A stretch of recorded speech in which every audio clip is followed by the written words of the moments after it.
एक गांव में एक किसान रहता था जिसका नाम रामू था। उसके घर के बाहर ही उसका एक छोटा सा खेत था।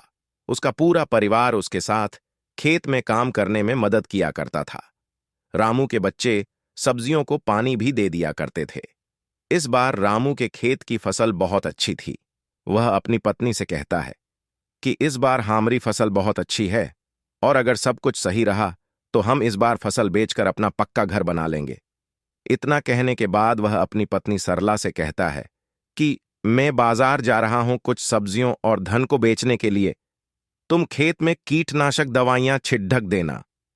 इतना कहने के बाद वह बाजार चला जाता है और इधर उसकी पत्नी और बच्चे खेत का सारा काम खत्म कर देते हैं। जब रामू बाजार से वापस आता है तो वह बहुत खुश होता है और अपनी पत्नी से कहता है कि हमारी सब्जियां उच्च गुणवत्ता वाली है। हमें इस बार बाजार में बहुत अच्छे दाम मिलेंगे। बाजार में जल्दी से सब्जियां तोड़ ढाकर बेचनी होगी। यह सुनकर उसकी पत्नी ने कहा, ठीक है, हम कल ही सारी सब्जियां तोड़ ढाकर बाजार में बेचने के लिए तैयार करे देंगे।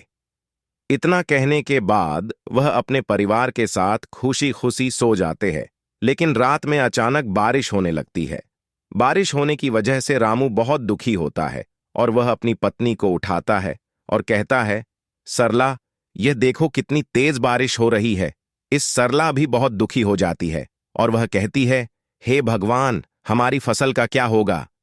दोनों पति पत्नी भगवान से बारिश बंद होने के लिए प्रार्थना करने लगे, लेकिन बारिश रुकने का नाम ही नहीं ले रही थी। यहां तक कि कुछ देर बाद ओले भी पड़ीने लगे। पूरे खेत में बारिश का पानी भर गया। इससे वह दोनों बहुत परेशान थे।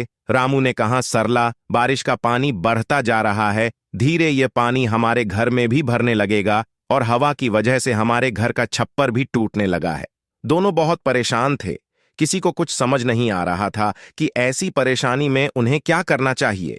सरला ने अपने दोनों बच्चों को उठाया और अपने पति के साथ किसी सुरक्षित स्थान पर जाने का फैसला किया।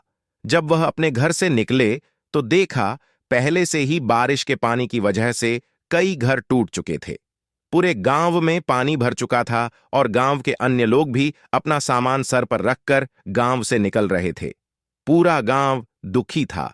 सभी एक दूसरे की मदद कर रहे हैं। सभी गांव वाले गांव के बाहर के पुल के ऊपर आकर रुक गए। कुछ समय बाद बारिश रुक गई और अगले दिन सुबह सरकारी लोग गांव में फंसे लोगों के लिए खाना लेकर आए। गांव वाले खाने को देखकर कर्मचारियों की ओर दौड़े। रामू को भी खाने के कुछ पैकेट मिल गए थे। रामू ने वह खाने के पैकेट अपने बच्चों को खिला दिए और दोनों पति पत्नी भूखे रहे। अब गांव वालों को कुछ राहत सी महसूस होने लगी। अब उन्हें पूरी उम्मीद थी कि वह अब अपने गांव में लौट जाएंगे। लेकिन तभी थोड़ी देर बाद फिर से बारिश होना शुरू हो गई। इस बार बारिश बहुत देर से लगातार होता जा रहा था, जिसकी वजह से गांव में राहतकर्ता भी खाना लेकर नहीं आए थे।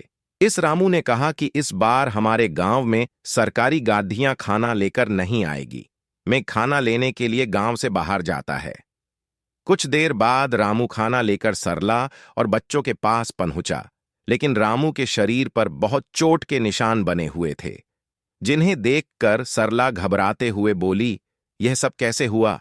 इस पर रामू ने कहा कि पास वाले गांव में सरकार मुफ्त में खाना बांट रही थी, जिसकी वजह से वहां पर बहुत भीड़ थी। मुझे खाने लेते हुए भिड्डी में यह चोट लग गई। इतना सुनकर सरला रोने लगी और कहने लगी, जो हाथ अनाज उगाते थे आज वह खुद अनाज के लिए परेशान है। यह कैसी स्थिति आ चुकी है। रामू ने सरला को समझाया और कहा कि तुम घबराओ मत, सब कुछ जल्दी ही ठीक हो जाएगा। इसके बाद रामू ने अपने बच्चों को खाना दिया, लेकिन बच्चों ने कहा, आप भी इसमें से हमारे साथ खाना खाइए, क्योंकि आप दोनों ने कल से कुछ भी नहीं खाया है। बच्चों ने सरला और रामू के साथ खाना खाया। यह देखकर सभी को बहुत अच्छा लगा। सभी का हंसता खेलता परिवार पूरी तरह से परेशान था। इसके बाद धीरे धीरे बारिश कम होने लगी और सभी गांव वाले अपने अपने घर लौटने लगे। जब रामू अपने परिवार के साथ घर पहुंचा तो देखा रामू का पूरा घर उनका टूट चुका था। इस पर सरला बहुत ज्यादा दुखी थी। रामू ने कहा कि हम घर फिर से बना लेंगे। सरला ने कहा, और खाने के लिए कहां से लाएंगे। बच्चों ने कहा कि अभी भी कुछ सब्जियां खेत में बची हुई हैं, हम उनको तोड़ ढाक कर ले आते हैं।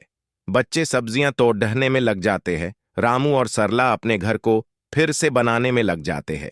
तभी उनके एक व्यक्ति अपने घर की ओर आता हुआ दिखाई देता है। वह बोलता है कि मैं सरकार की तरफ से आया हूं। मुझे यह देखना कि आपका इस बारिश की आपदा में कितना नुकसान हुआ है, क्योंकि सरकार आपको आपके नुकसान का पूरा मुआवजा देगी और आपको एक पक्का घर भी बनाकर देगी। ऐसा सुनने के बाद सरला को बहुत अच्छा लगा। रामू और सरला ने अपने बारे में सारी इंफॉर्मेशन उस सरकारी व्यक्ति को दे दी। वह सारी जानकारी लेने के बाद वहां से चला गया और कुछ सरकारी कर्मचारी गांव में राशन देने के लिए आए। राशन लेने के बाद रामू और गांव वालों ने उन कर्मचारियों को बहुत बहुत धन्यवाद दिया। कर्मचारियों ने कहा, आप एक किसान हैं जो कि पूरे देश के लिए अनाज उगाते हैं। आपकी मदद करना हमारा कर्तव्य है। इतना कहने के बाद वह गांव से चले गए। इसके कुछ दिन बाद रामू के गांव में सरकार की बहुत सारी गाड्डियां आईं और जिन लोगों के भी बारिश की वजह से घर टूटे थे, उन सभी लोगों को मजबूत और पक्के घर बनाकर दिए गए। आज सरला की आंखों में खुशी के आंसू थे। इस पर सरला ने कहा कि हे भगवान, मैं अनजाने में आपको बहुत कुछ बुरा भला कहा, मुझे इसके लिए माफ कर देना। भगवान को धन्यवाद कहते हुए वह बहुत खुश हुई। रामू के परिवार को अंत में पक्का मकान भी मिल गया और आर्थिक मदद भी मिल गई। इसके बाद उन्होंने फिर से फसल उगाई। हालांकि बारिश का कहर रामू और पूरे गांव वालों पर बहुत वर्षा का सामना करना पड़ा, लेकिन अंत में सब कुछ ठीक हो गया और सभी गांव वाले बहुत खुश थे।